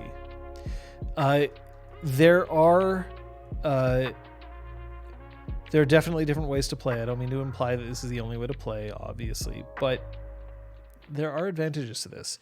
This is also part of the reason why I don't like. I shudder sometimes when people decide that they need to tell me about their game. I'm going to point out that posting about your game on Discord or in the chat here. First of all, in the chat here, I'm literally asking you to, so doesn't apply here. If you go onto RPG Clinic's Discord and you're posting about your game, then I also have the right to ignore it if I want. So that's fine. There's nothing wrong there either. If I ask for examples, I want to hear them. And sometimes people describe their games and it's a lot of fun. But I have been at cons in the past, back when I was at Q-List Celebrity. I have been to I've been to cons and I've had people been like, let me tell you about my experience role-playing or my experience LARPing, or let me tell you about this character and the story that they have. And they start talking and I'm like, I don't give a fuck about your character. Like, I really don't, because I haven't grown up with them. I don't know what their backstory is. And if you start telling me the backstory, it's like, this isn't interesting because you wrote it yourself and you didn't workshop it and you didn't like figure it out. It's designed for your stuff. The game is for you and the players sitting at the table, and like, it was amazing for you, but it doesn't translate well to other people. They weren't there. They weren't there to experience it. In much the same way that I wouldn't recommend that somebody be like, you know what, here, read the wiki for Changeling the Streaming. Just read through the whole thing. It's 130 plus episodes. It's a great story. It's not. It is not an edited story. It is not a story that I think is in its current form something that people should be doing. But the reason we put it up there is so that then you can read it, so that you can get to the point where then you can experience the game live with us, if knowing everything that happened before is important for you. And I would maintain that it probably isn't that important to know the things that happen in advance. Join in. The point is to be there at the table, to experience the story with us, to even, as an audience member, be able to slightly influence the story one way or the other, because we do read chat in the middle of game and that we do get influenced. But when people just decide to tell me about their games, it's actually, so Requiem says, it's a bit like telling a funny story about a game you played. Most of the time it is filled with so many inside jokes that no one outside the game can understand it. What it actually ends up being more like, it's like you went out and you saw a great comedian, a great stand-up comedian, and then you decided to tell that stand-up comedian's jokes. You haven't spent the hours and hours and hours practicing those jokes, learning its timing, getting the beats down, reading the audience, knowing when to deliver that joke, in what tone and what way, having set up the joke for 45 minutes beforehand with all the other things that you've been discussing. You haven't done it. I could tell you a joke that any number of comedians have said, and it will not land the same way as when that comedian originally delivered that joke. The best way to experience one of those things is to actually go and see the comedian perform, whether it's like live or whether it's a recorded session that they did and it's up on Netflix or whatever. That's the best way to experience that joke. The best way to experience your game is to play in your game, or watch the game as it's unfolded if that's the kind of thing that you enjoy doing. But then to come to somebody afterwards and be like, let me tell you about my game, well, for a lot of people, that's a hard ask. Some people are very good at editorializing their game and making them sound interesting. Kung Fu Fenris, for instance, when he posts about his Scion game, doesn't post every little detail. And also, when he posts, he doesn't expect that everyone's going to read, because we won't necessarily. But that is That is the key. And a lot of the reasons why these games aren't as easy to do is because they are not structured in such a way that they're designed for consumption by the outside. The hero's journey.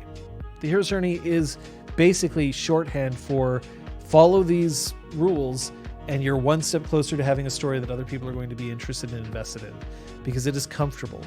It follows a structure that they know and can appreciate and like. So it is a bit of a rant of mine. It's a bit of a personal thing because it happens to me a lot. I'm known based on role-playing, like I'm known through LARPs, I'm known through this. People will talk about their games a lot, and that's totally fine. But it's when I don't have the choice to escape that I start, my eyes will glaze over. I'll start smiling and nodding. And that's just kind of the way it has to be. Because I can't actually fake an interest in stories like that without basically lying. Right? Now, if you tell me a 30-second anecdote, 30-second anecdotes are fine. Like, that's great. No issues there. But if you start talking for like 8 hours, and again, just like we were talking at the beginning, if you are world building for 10 minutes at a time without letting anyone speak, you're probably going to be boring your players. And if you start telling other people about the role-playing game that you played in and they didn't ask, same thing. It's the same thing. It's part of the reason why sometimes this show makes me uncomfortable, because I'm like, who wants to listen to me talk for 2 hours straight? But you have the right to leave at any time. You don't have to stay tuned in. You are also encouraged to participate. I want to see you put stuff in chat, put your own questions, comments, the ways that you disagree with me, the ways that you agree with me, all of those things. Like, I want participation for this. But the only reason why I'm able to get up here and do it like this is because I feel like you have an out. You can always stop watching. It would be terrible if I just barged in at your table and sat down and shoved some of your table snacks into my mouth and said, well, let me tell you why you're doing this. Pardon me, why you're doing this wrong. What? It's a little hot in here. I will be honest with you. I shouldn't be having it be hot in here, but I am. And part of that is because my air conditioning is off briefly. Is that not how I join games? Real Brick Wall, I don't join games. I get badgered into creating games and then it happens. Or I find the players that I want to play with and I beg them to play the game that I want to play. That's what happens. If I'm being very honest. That's the deal. And it's been working so far? ? Or I join somebody else's game and I inadvertently kill them in the first 30 minutes. Because I don't know the controls.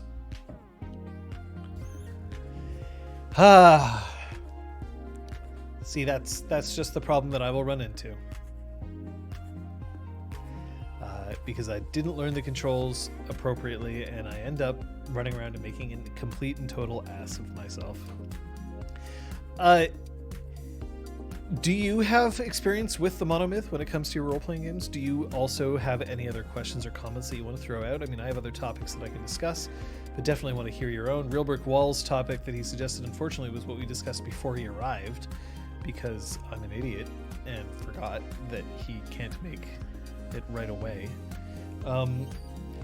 But do you have experience with other people telling you about role-playing games and maybe you enjoy it? Because here's the other thing, and I have said this in the past, I don't typically watch other people roleplay. Like, I don't tune into actual play or let's play streams. It doesn't interest me. I'd rather be creating my own. And when I tune in, oftentimes the reason why I have to tune out is because I tune in and then I immediately just start going into what are they doing on stream that I could emulate to make it better? What are they doing on stream that I don't like? And then I sort of start feeling like I'm judging the streams and they didn't ask for me to go in and judge them. So I kind of like, not as great. I mean, we had, and I've mentioned this in the past, we've had people review streams that we did, and some of their criticisms are incredibly valid, and some of the criticisms are like, I don't know if I agree with this, but like, I suppose the act of streaming kind of opens you to criticism right away, but like, this person just decided to review us, and out of the blue, didn't contact us, didn't mention that it has happened, didn't like tag us and say like, hey, I wrote a review if you want to look at it, if you want to see it. Just wrote the review and posted it on Reddit, or rather posted the link on Reddit, and then it went back to their blog, and I was like, okay, that's fine. But it made me realize that like, watching a stream and then just constantly seeing like, oh, I wouldn't do this, I wouldn't do that, I think that's dumb, I wish they didn't do that, I wish this was done differently. Like, a lot of people who are doing these streams are just doing it for fun, us included, right? Like, we're not doing this for cash. We're not sitting here being like, this is the media empire, or this is the channel upon which I build my church. It's for fun. So sometimes if something is for fun, maybe it's not necessarily appropriate for you to like run in and be like, okay, well, let's write many, many, many words about it. But you know, c'est la vie.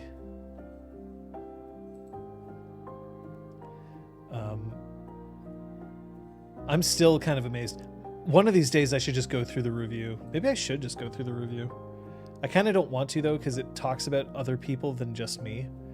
Like, I'd feel comfortable responding to the criticisms specifically about me, but less comfortable about going over the criticisms of other people, because, you know, that's not necessarily what they want.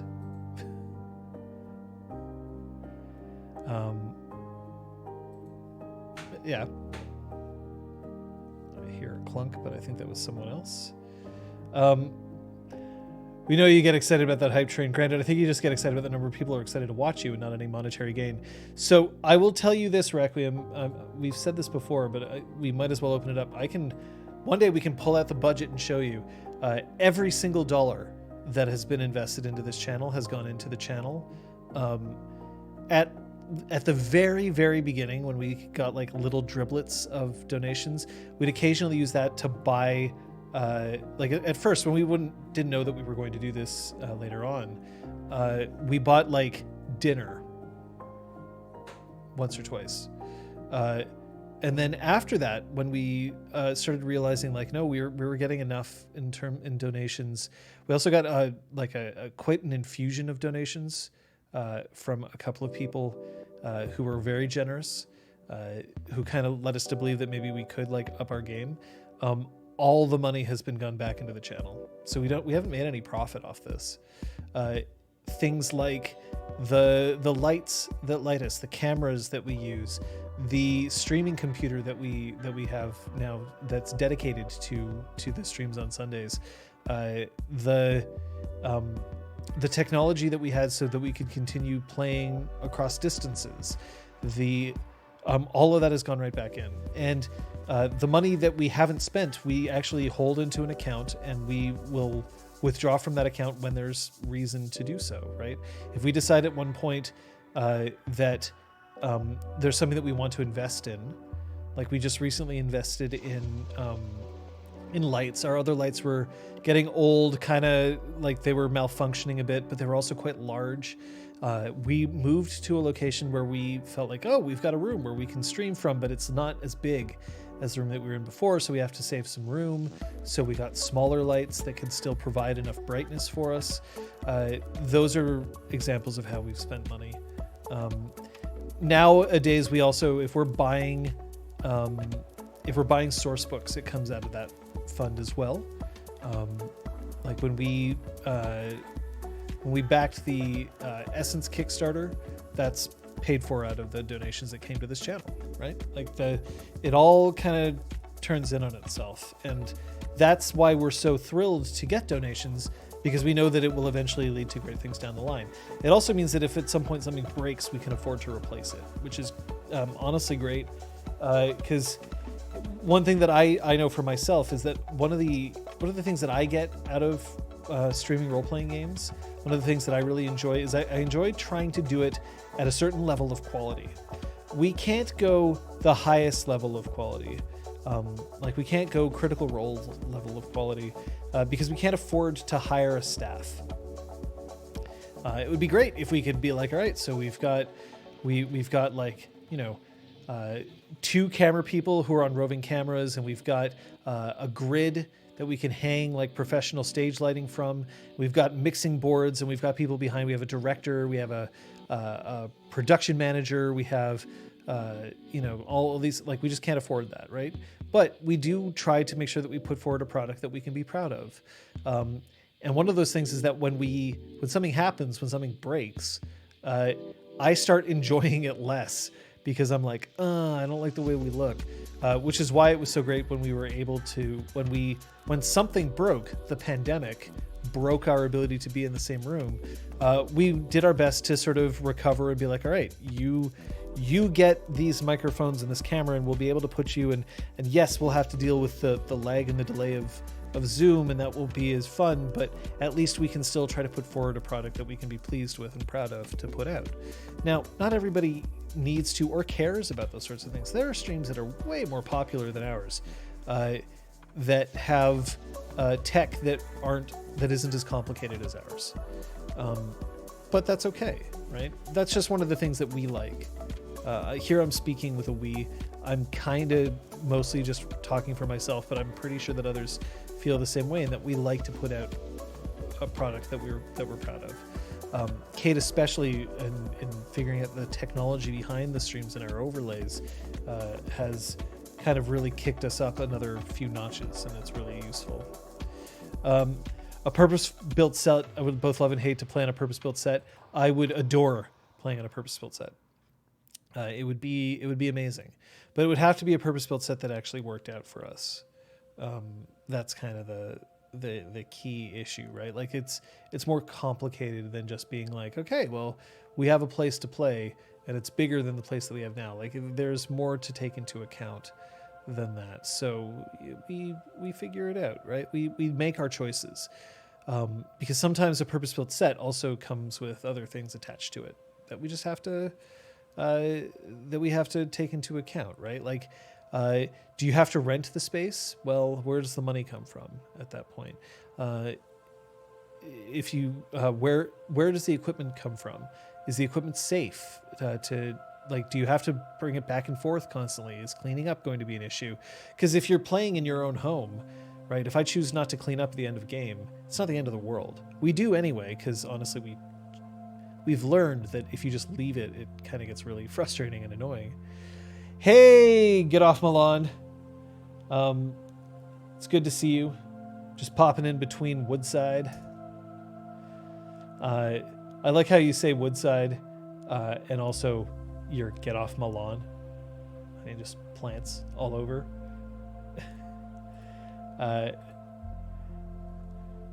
Episode 11 of Full Party, damn autocorrect. Great. I hope you're enjoying Full Party. You're kind of halfway through. Hopefully, maybe we'll be able to see you also on Exaltwitch Academy, which is on Sundays. That'd be really cool to see you there. It's really a great time to hop on board. You can watch a 2-minute recap video and you'll know everything you need to know. Because honestly, I like people enjoying our stuff, but it's great to see you live if we can, and if you can't, totally understand. Yeah, like the concept of a purpose-built set is also sort of like, do you spend $3,000 to invest in a gaming table? Like, I would love to have a gaming table, but do I want to spend $3,000 on one? I could spend $3,000 in a lot of different ways. And maybe I do want to spend $3,000 on one, but do I have the space to use one in a way that I would love, right? Getting a custom space, maybe the space is honestly too good for you. Because one of the problems of a custom space, or like a purposefully built space, is that then it takes more effort, right? Like you can't just sort of settle in front of your camera and push go when you're ready to go. You have more that you got to do. So that's great. Get off Milan. Really pleased to hear that. The one thing that I can say is that if you're looking for that video, it is pinned in one of our Discord channels. We can point you to it. but joining that Discord server is kind of the easiest way to get in touch with us. Okay, Requiem's got a question. Requiem, by the way, is the fucking goat when it comes to asking questions. I mean, greatest of all time, not like... Well, I can't quite reach the goat from here, but an actual goat, like totes. But please, challenge Requiem for the title. Ask questions yourself. I actually have one question you may or may not be able to answer easily. Assuming cost was not an issue, what would you love to add tech-wise to your streams? Okay, there's a few things. So if cost isn't an issue, the first thing that I would love to do is be able to pay people for their time. This is not feasible at this time, and I think we kind of know.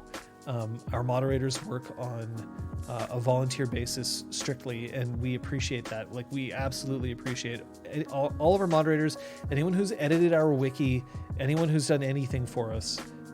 We really, really appreciate it. But like, we're all volunteers at this point, right? We're all kind of part of a community and we're creating together, and that'd be great. But like, if we were jumping to like a professional grade production, then I would want people who are participating in it to get paid. That's kind of like the first thing that I would throw out there, because I would feel really uncomfortable if, for instance, if I was making my living off this channel, and then I relied on other people to make it work and they weren't getting paid, that would make me feel a little uncomfortable, or a lot uncomfortable, depending. It kind of depends, right? Like, I do think that volunteers are fantastic, and sometimes you have volunteers and it's great. Like, that's, you can't necessarily expect to pay everybody all the time for these sorts of things. But like, if there's work that's being done, if it's thankless work, then if I have the money, then that's something that I would want to do. But also, the problem with paying somebody is that like giving somebody like $5 isn't really worth it either, because then you take away the whole volunteer aspect of it. You did hear wiki editing, Gil Adgood, and I was specifically saying that you're amazing as a result. Like, it's one of the things that I've noticed about volunteer work is that like, I really appreciate, like, sometimes I will volunteer for something, I'll like throw a whole bunch of time into it and it's great. But then if somebody comes along and says like, well, you did great work, so I'm going to give you like $2 for it, it doesn't feel so great anymore. Like, now it sort of feels like, well, at first I was valued with thanks, now I'm being valued with thanks and not enough money to buy like a drink. So it's good to see you, Kung Fu Fenders. We were actually saying about how you're great at posting synopses of your games, partially because you post them with like, you write them in an interesting fashion, you're brief enough, but also you don't expect everyone to read them. So we were praising you while you were gone. But yeah, so that would be the first thing that I would want to do, is I'd want to, if I was making enough money to pay myself and the other people playing, like if it were popular enough for that, then we'd also have to pay a support staff. Lurking the whole time, well, that's great. It's totally fine if people can lurk and they can't actually chat, like that's great too. Now, in terms of tech, what would I want? This is going to be assumptions that we can't have a person to go along with the tech for now, right? Like, I guess that's kind of like the first thing, because obviously if we were like, oh, well, we're going to get like, we're going to hook somebody up with like a massive like shoulder mounted camera so that they can go around and get like tight shots of someone's reactions and stuff like that. Like, let's assume we can't do that. Tech that we would like. So here was the original question, Kung Fu Fenris. Assuming cost was not an issue, what would I love to add tech-wise to our streams? So the first is space. We play in a small space. If I could, tech-wise, it'd be nice to have more space, because then you can position cameras from further away. And if you can put cameras further away, you can get a better kind of background effect. If we could have things like, proper green screening behind everybody, so that then we can create the look and feel of a set, that would be great. And this is something that we can potentially do. We just have to sort ourselves out in order to be able to do this. Our cameras are decent. I like our cameras. But yeah, Kate has like a list of like the text and stuff like that. I'm just going on my own gut because otherwise you should be asking Kate because she has some great answers to this question. It's probably more qualified to answer than I am. The cameras that we have are great. We could probably get better lenses, but like right now the expense of adding better lenses to the cameras probably isn't worth the expense of what it would be. I'd rather hold on to the money, and then if a camera breaks, we can replace the camera, because those cameras really have made quite a difference in terms of how we look on stream.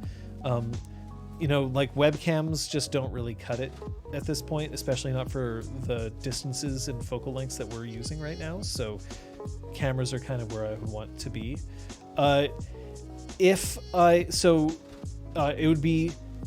It'd be great to get upgraded lenses for these cameras, but we can hold off on that. I'm pretty happy at the moment with how our sound is. Like, of late, since we've returned back to here, our sound has vastly improved because now we're not compressing two of our players' sounds, putting it over Zoom, and then recompressing it when it gets sent out to Twitch. But one of the things that we've also managed to do is that we're all headset mounted now, and we have an auto mixer in place. The auto mixer is software that automatically ducks everyone else's audio when someone starts to talk. And the reason why this is important is because if you have one microphone on, that microphone is not only recording you, but is also recording... we look too good at the audience level we have? Yeah, I mean, yes, that is true. But like, again, we are interested in putting forward a product that we can be proud of. We're not really doing this for like, trying to reach hundreds and hundreds or thousands and thousands of audience. Although, I'm always happy when new people show up to watch. It's great. It's validating to see numbers that are higher than other numbers. But we specifically don't spend a lot of time, energy, or money into user acquisition, as it were. I mean, that's kind of a cold term to use for it, but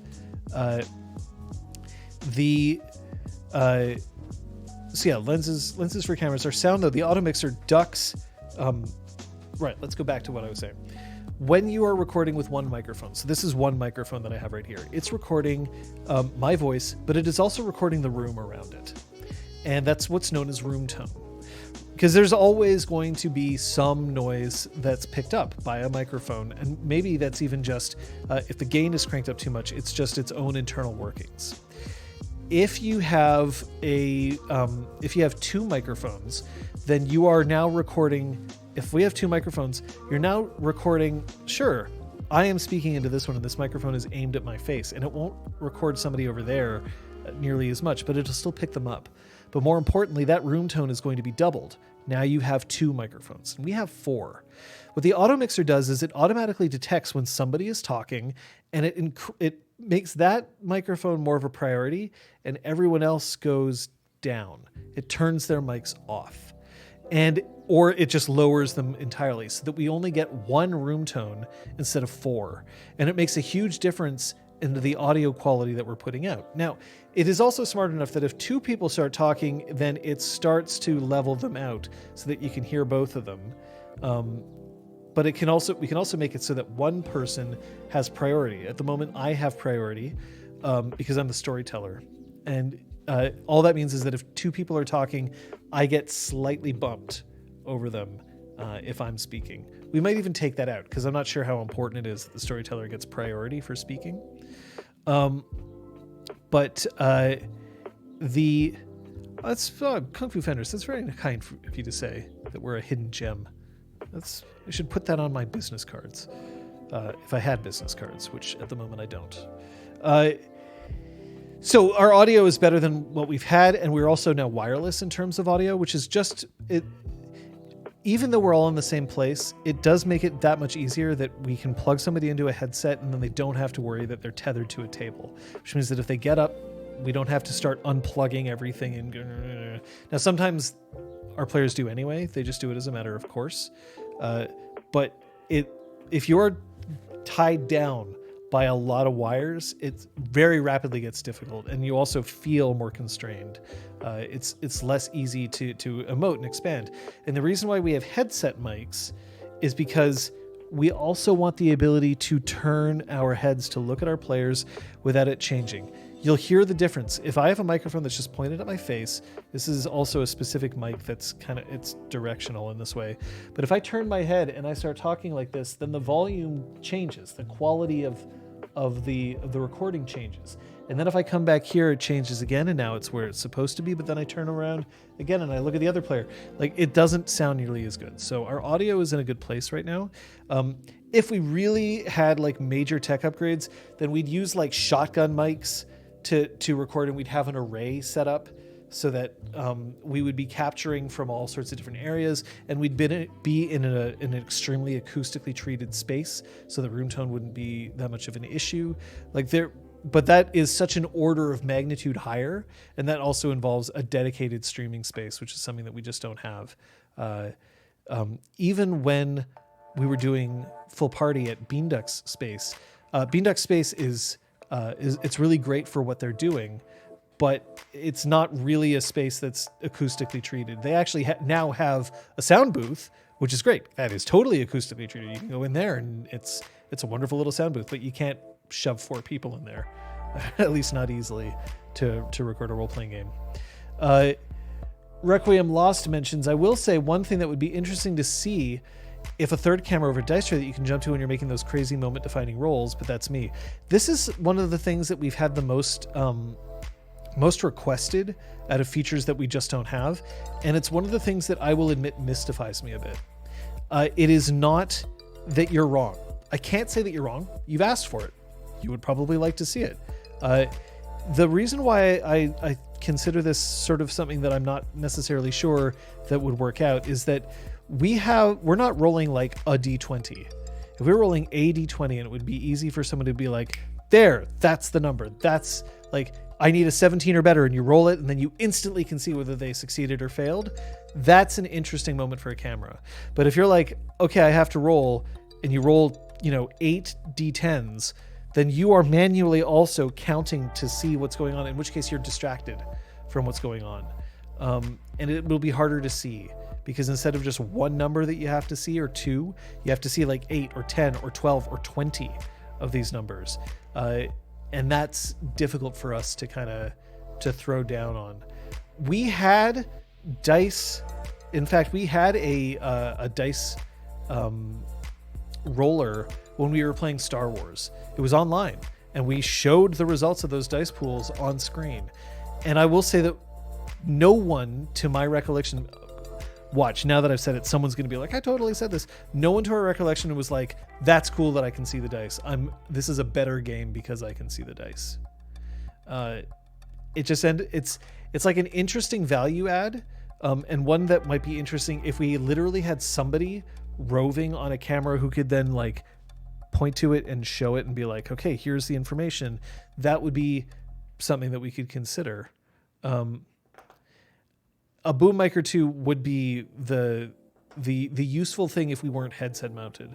But the problem is that to get a decent boom mic, those cost a lot of money, and you have to be in a properly acoustically treated space for them to work properly. Critical Role was struggling with their audio for a long time, figuring out exactly how best to mic everybody. And at one point they were using shotgun mics, and then they went back, and then they were like, there's a lot to kind of go in there. We actually originally tried shotgun mics and we returned them. They just sounded awful because we could only afford like really cheap ones, and the space just wasn't equipped for it.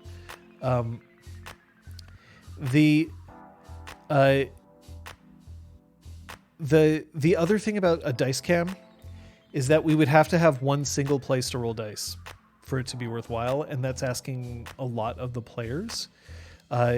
Because we'd have to first, it's another camera that we'd have to set up, and every camera then also needs an input into the computer. The laptop on which we run right now currently has a Camlink and an Elgato Camlink 4K and an Elgato HD60S, I think, a USB capture card, which we use to plug in the cameras. And we have 2 of them, and it works out fine. Adding another one, I'm not even sure the laptop would be able to handle it. I don't know if it has the USB bandwidth. So that's one thing. I'm not sure that we could add a third camera. But even if we could, we'd have to find a way to set it up. And to set it up so that it would look down on a dice tray, we'd have to suspend it from the ceiling And we would have to be able to keep it out of the shot. So remember, if the camera is in the shot, then it's just going to look like a pole with a camera pointing down, which won't be terribly aesthetically pleasing. So then it would have to be out of the shot, which means that it would also have to have a lens that could see the table clearly. And we'd only have one place to roll dice, but we have 4 players. So it'd be a little... Thank you for fortune. That's appreciated.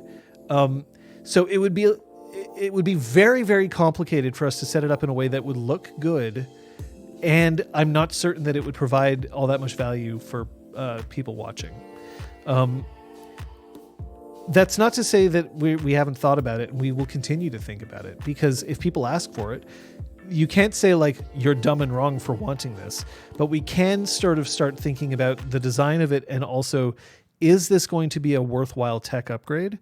Is it worth the effort and time that it's going to take for us to sort it out? Is it something that we can afford? And then also, is it actually going to be useful, or are people actually going to enjoy it? So we did Kung Fu Fenris, or at least I had completed my thought. But if you have thoughts on the Monomyth, please, by all means, I would love to hear it while we're talking about stream tech, because we can talk about anything. Well, look, we've got another 18 minutes to go until we'll throw this over to Julian's channel, where he will be playing Dark Souls starting at 7. But yeah, it's adding another camera isn't just it is another exponential problem, because we're trying to also not put cameras in frame. The way that we've organized our space, and at some point I would love for us to do a stream to show off our current stream setup, but I think we're going to wait, because we're still ironing out the bugs on this one, and we want to make sure that it's going to be a good stream for you to show what our new stream setup is. But that stream setup is extremely tightly organized, and remember that it's being organized by people who are professionals, in not necessarily in like camera work, but definitely in organizing performing spaces. So other tech things that I would love to have, acoustically treating this room. We are going to do a certain amount of that. We can't do a ton of it right now, but that would be good. We kind of discussed Kung Fu Fenris about how like certain elements of the hero's journey are things that we may want to hit upon, but like in general, I'm not a fan of like trying to hit every aspect of the Monomyth, especially in a role-playing game, because that's not how players play. That's not how they react to stories. They don't tend to want to do things like fail. They're always trying to succeed. So what else as I look at this space and think about things? So the idea of being able to green screen behind everybody would be an interesting thing, but like that's not that easy, because not only do you have to actually put the chroma keyed thing behind you, you also have to light it properly. If it's not lit properly, then it won't work, or you'll get poor quality. Like if I fuck with the chroma key here, I'll show you what I mean, right? Like it's very easy to make it not work properly. And if this is what you end up with, this just ends up being incredibly distracting, and it sucks. For a long time, I was green screened when the players weren't, because what was behind me was like a door. It looked awful. But the space that we're in now, we know that we have the same problem. But because we're just kind of crawling out of the pandemic, we haven't yet had time to fix it. But we do have ideas, which we are going to be fixing. We have definite ideas to improve the look of the stream itself. What are some other things that I would like to have? It would be, it'd be stupid, but it'd be nice if we could get every player a stream deck. One of the things that we've got right now is that the players are actually manipulating their own stats for our to show their motes or their power or their wound penalties on screen. They're using a program on their phone known as Updeck. Kate programmed this so that they can essentially do it on their own. But, there is something kind of nice and easy and concise about being like, here is a stream deck. There it is. You push these buttons and it works, and you don't have to pull out a phone for it. But post-pandemic problem solving. Absolutely. But yeah, like that would be a thing that we could potentially, do, because then they would have access to being able to manipulate things on stream as well as me. I mean, we have one Stream Deck here. And I mean, right now, this is the Stream Deck and this is just for clinic hours that I'm using right now. I can't even show you, like, this is also for Scrub Check, which now is retired. I can even put the Stream Deck to sleep, and currently that's what it shows while it's asleep. I can't show you those because I'm not connected to the right computer. One day we'll show you. It is a marvel of how the Stream Deck is set up right now for me during streams. But marathon for decks. That's an idea. But Stream Decks are also expensive, right? And then the idea is it worth buying 3 Stream Decks? Is that genuinely going to make the stream better than what it is now?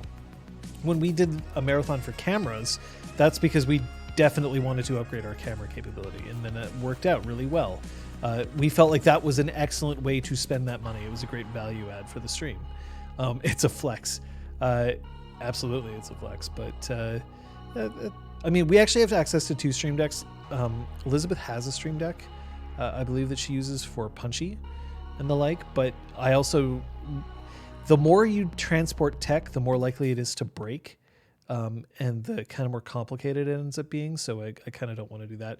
The other thing is that if we had multiple Stream Decks, we would have to upgrade our streaming computer, because there just wouldn't be enough USB bandwidth to power, because Stream Decks are powered off the USB, and there just wouldn't be enough power to power all those Stream Decks, and I don't even know if you can use a powered hub that easily.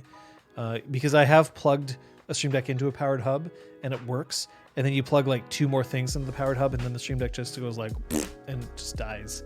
So it is a thought, but we'd have to upgrade our stream computer. And right now our stream computer is a laptop, and the laptop is working out quite well for us. But like, I guess what we could do is we could invest in like a mini PC and build like a desktop PC and just fill it with USB and try to do it that way. We can put in one of the Elgato Camlink Pros, I think they're called, or whatever, that just are basically 4 Camlinks in one, which would be useful then if we ever decided to add more cameras and the like. But in terms of tech upgrades, like right now we're feeling pretty good. We will have to see, because there will always be stuff that we can improve. Like a Raspberry Pi, I don't know if you can run OBS to the degree that we'd want off a Raspberry Pi.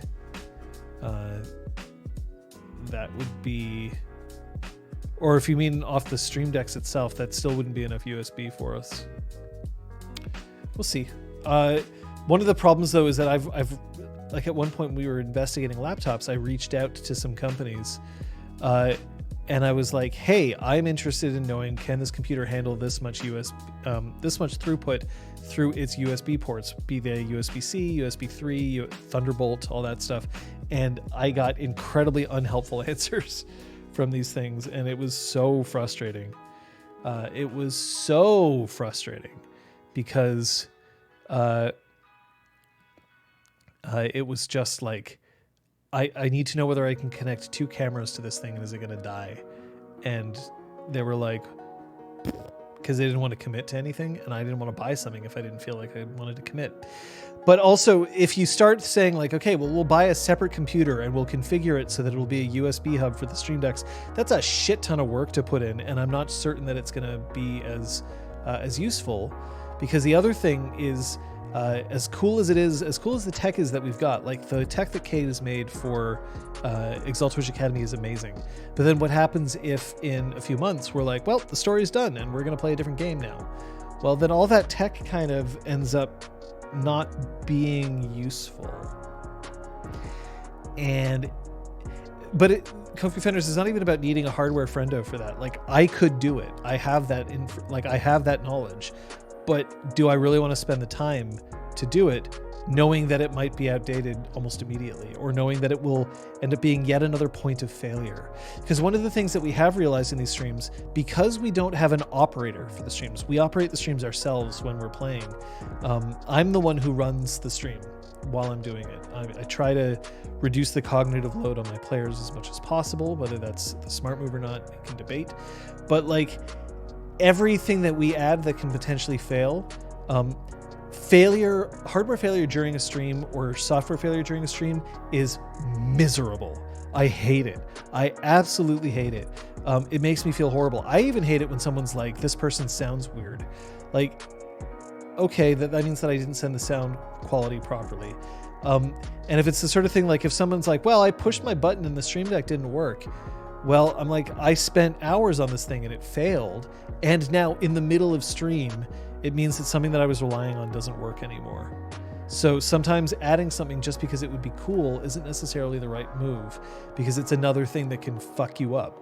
And then once you're fucked up, it's kind of hard to recover at that point. Shows that run live have backups upon backups upon backups, and they have crew all over the place ready to run in and fix things. It's why when somebody is on Broadway, they'll walk out with 2 wireless mics instead of 1, just in case one of them fails, because they fail relatively often. And there is somebody who is sitting behind a soundboard who, the instant that somebody's mic fails, they swap them, because that's their job, is to pay attention to any sound issues and know immediately how to fix them. And we just don't have that, because we're 4 people who are already trying to do something cool, role play, and run a stream at the same time. So there is a certain amount of like, that's another thing against the dice cam. It's another thing to set up, and it's another thing that could fail. So we're always thinking about it. And we're always looking for ways that we can improve, and we're always looking for investments that we can make that will make the stream better for us and make the stream better for you. But we also have to take into account that there are certain things that we just have to make sure that we hold on to. Yeah, look at any rock concert. There's like 5 guitars backstage, and the drummer has a whole bag of sticks, because what happens if a stick falls? Because you don't want to be like, hey, thanks everybody, you spent like hundreds of dollars on these tickets, but we only brought 1 pair of drumsticks, and the drummer dropped one and he can't find it, so we can't play the drums properly, so we're out, everybody. So long, Cleveland. Like, it doesn't work. But if there are suggestions that you want to make for the stream, the best thing to do is to let us know. Even if I've said, oh, we've considered it and we're not sure that we want to do that right now, like the dice cam, tell us. Post it on the Discord. Make sure that everybody in the team can see it. Just be like, I was thinking about this. I know that you said that it isn't in the cards or whatever, but if you don't tell us, we don't know. And if 20 people say that they want something, then that might mean that we reconsider, and we're like, well, everybody seems to really want this, so let's see what we can do to get it going on, to have it happen. That's something that we can work with. That's a thing that we can, those are data points that we can hold on to.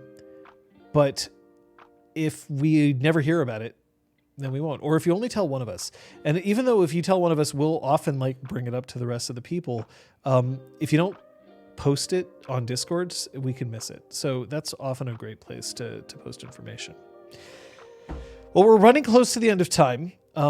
Thanks for coming in here. We're talking about world building in Monomyth, but then ended up talking about stream tech. I'll see if I can badger people into doing a stream tech stream, because I think that would be really cool for people to see. But in the meantime, tomorrow at 6 p.m.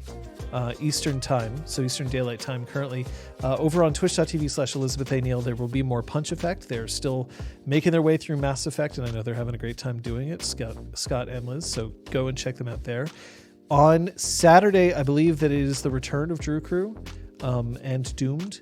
But on Sunday, I can tell you there will be episode 3 of Exalt Academy season 2.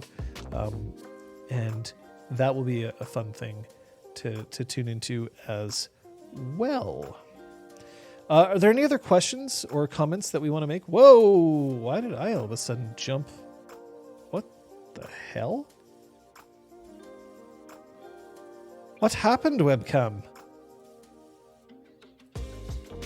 We were talking about points of failure.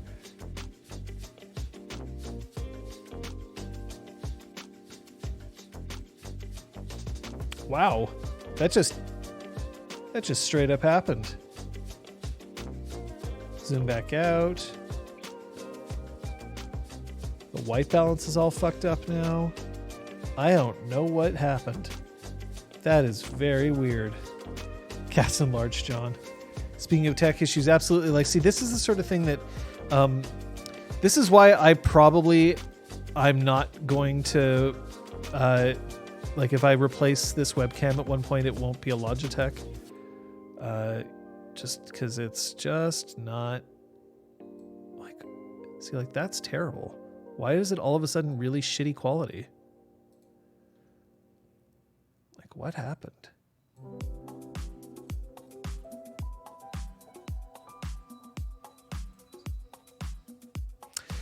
All right, well, I guess I'm going to have to figure that out. That's going to be a fun thing for me to sort out here. But yeah, tech issues, this is what happens. Webcams being butts. It is a thing that we discover and that we put up with, and it drives me to distraction.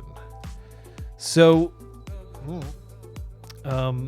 just sometimes webcams decide to do that. Have I tried hitting with the camera? Did I switch cams? No, I did not switch cams. Logitech's software for the C920 just doesn't remember settings, and sometimes it randomly resets them because it pulls settings from OBS. It pulls settings from its own software. I use this camera for work, so other software is involved in it. What I probably should do at some point is just upgrade to a camera which has its own internal settings that are stored on board. Specifically, the Elgato webcam that they just announced looks like it'd be perfect for that, but I also kind of don't want to spend the money on it right now, so yeah, that's Logitech for you. We are going to check here. This is why I was actually tabbing out here to see whether or not oh, yep. It looks like he's live now. So we're going to go for a little raid. We're going to raid Julian, who's playing Dark Souls 3. So feel free to join if you want. I thank you for tuning in. Don't forget that you can always reach us on our Discord. It's probably the best place to reach all of us. And it's a good little community there. But otherwise, I will see you soon. And don't forget that as hard as it can be, oftentimes the best way to solve your problems is just going to be, what an appropriate quote, use your word hole. See you next time.